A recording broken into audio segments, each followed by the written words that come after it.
In this video, I'm going to explain to you some of the finer points of internet criticism as it relates to wargaming.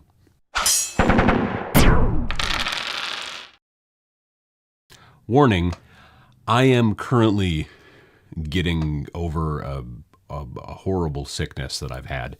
So this is all mucus. So just understand that I'm going to probably sound a little lower and snottier than usual. So there's a lot of criticism on the internet. And, much of it is not asked for. Much of it's not requested. People criticize things about politics. They criticize things about specific people, celebrities, modes of thought, all kinds of different things. And, that's just the internet, it seems. And you have to try to figure out ways to steer around that, if that's the thing that you're not interested in. I'm not interested in it generally, so I stay away from that stuff. But when you're talking about criticism as it relates to wargaming, generally I'm talking about the hobby. So I'm saying, look, I did this thing. I built and painted this thing, and now I would like some critique. Now, when I was in college as an art major, critique was kind of how you got graded on art stuff. If you are in a normal class, you take a quiz and there's like a right and wrong answer for the most part, and maybe you get some points for, an essay question or whatever, but then boom, at the end, you have a relatively objective, this is the score you got. With studio arts, things like painting, photography, sculpture, stuff like that, not so much. In those classes, we would have critiques. We would know that they would be coming. Critique's going to be on Thursday in 2 more weeks or whatever. And then you would have to have stuff to show, and then we would go around the room and talk about the pieces and things like that. And the professor would be like, yes, and write things down. And then at some point they would throw a dart at a board, and then that's how you would get a grade at the end of the semester, as far as I could tell. But some of us, sometimes with a bit of a thicker skin, will do that same process, even though they're not in college. For art school, we will work on a piece, a wargaming model of some sort, and then put it out on the internet and say, hey, critiques and comments are welcome. Sometimes they say C and C welcome, and that generally, I think, means critiques and comments.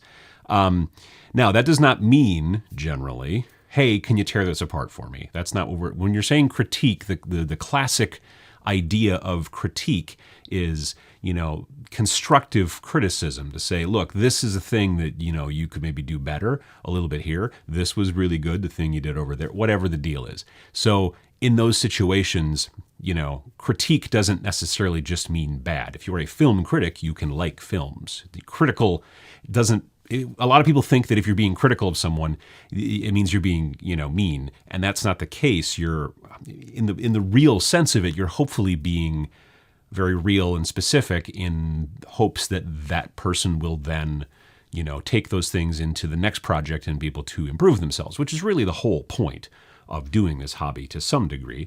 Some people just do it for straight up relaxation. I like to do it for relaxation and also to get better at it. So, your mileage may vary, but if you're going to be asking for critique, you are generally doing it because you would like to help people to maybe help you out a little bit. Now, the thing is about critique is it is a two-way street. When you say to people on, let's say something like the Tabletop Means Paint Showcase Club, hey, I finished this piece, critique and comments, please, that kind of thing. You are putting it out there and saying, here you go. And hopefully people are going to give you constructive stuff and not just say, oh, that's terrible. I mean, people don't generally do that. We keep an eye on that relatively well at the Paint Showcase Club. But in plenty of places on the internet, some people can be savage. Some people can be super helpful. Obviously, it's generally better if people are helpful, in my opinion. But the thing is that, like I said, it's a two-way street. When you put out this piece and you say, hey, look, this is my dumb, crazy piece that I did. It's really not very good. I'm really just a noob. If you want to, you can take a look at it. You're putting a bunch of weird conditions onto any response that you may get. And it's something that I'm seeing people do more and more, and that's kind of what I wanted to talk about it. Now, I try to generally be a positive person. I don't think that it's necessarily, pie in the sky, everything's fine. But I do have a tendency to try to look for the upside, the benefit to any sort of problem that may come along. Like I said, I was deathly flu, everything, coughing, stuffed, aches everywhere, completely deathly sick last weekend. And the upside to that is that it wasn't in 2 weekends from then, which is to say next weekend, when I'll be at the Las Vegas Open. I could have gotten sick on the plane. I could have gotten to Las Vegas and had to stay in the hotel room the entire time because I couldn't function. So I got this kind of like out of the way before the trip. So that's the way I look at it. Yeah, it's a lost weekend. I didn't get to do the live show and things like that, but at least it didn't happen while I was traveling. So that's, again, kind of the way that my brain tends to work. I tend to try to look at things from the positive. So when I put up something, I put it up as like, this is the best I can currently do, or maybe it's not the best I can do, but it's the best that I did for this particular thing.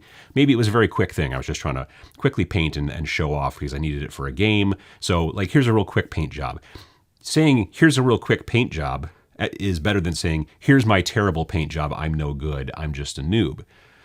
When you're new to painting, you have to understand and expect that you're not going to be great at it. Almost nobody paints their first ever miniature and is spectacular. I suppose there are some people who paint the first miniature they've ever done and it's amazing. But in general, when you're starting out, we all get it. You're not going to be good at it. But you don't need to lead with that when you're going out onto the internet for critique. You don't need to start out. You can say, I'm new.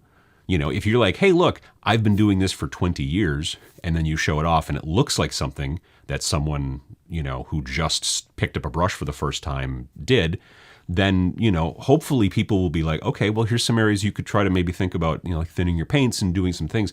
But if you say, I've been painting for 20 years, and you put up something that is absolutely just completely, like it looks like someone painted it with their elbow, well, you're either trolling, potentially, or I don't know. I mean, maybe you just, there's inherent skill that sometimes can be the case, but I don't know. It's very interesting.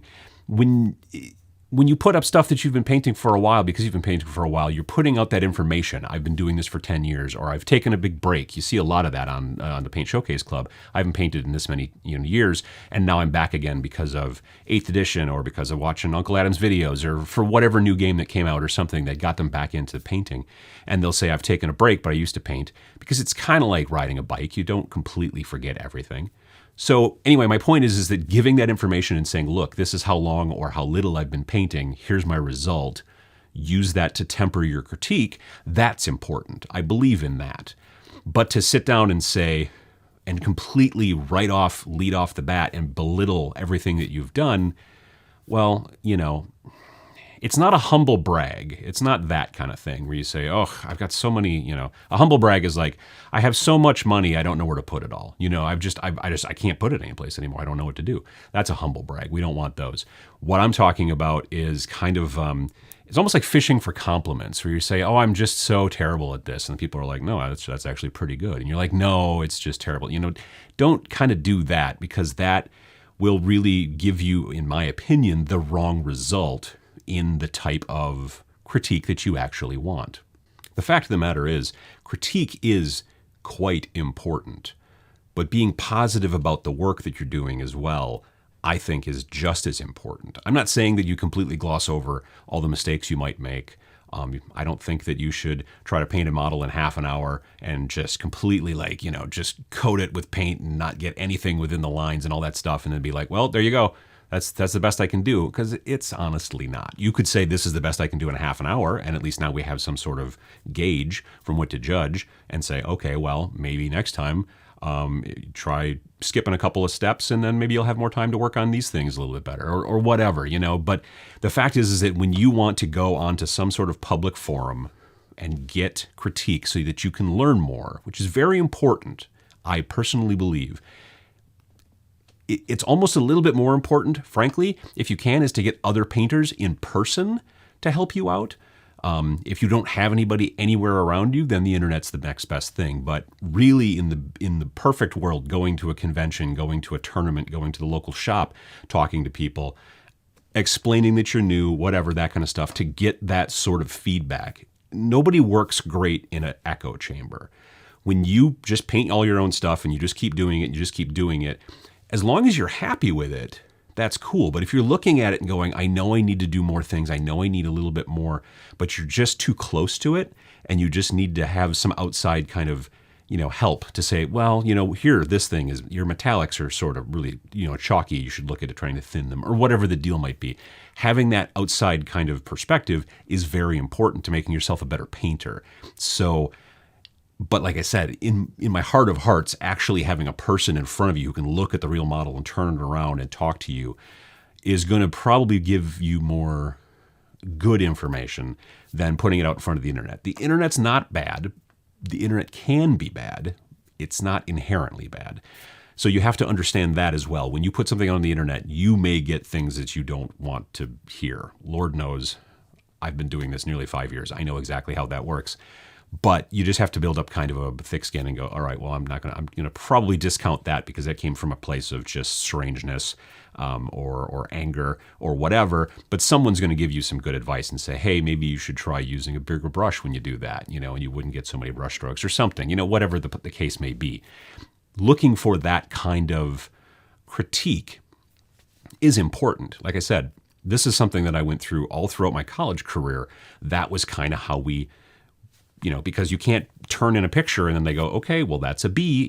That's not how it works. It's about talking with your fellow peers, your students, and your professor, talking about why you did this way, what this is going on here, their suggestions, your students' all these different things going on. That's the best way to learn and to get better. Besides, of course, all of the practice and the constant, keeping it up and making it happen. That's probably even more important, but I think they kind of go hand in hand.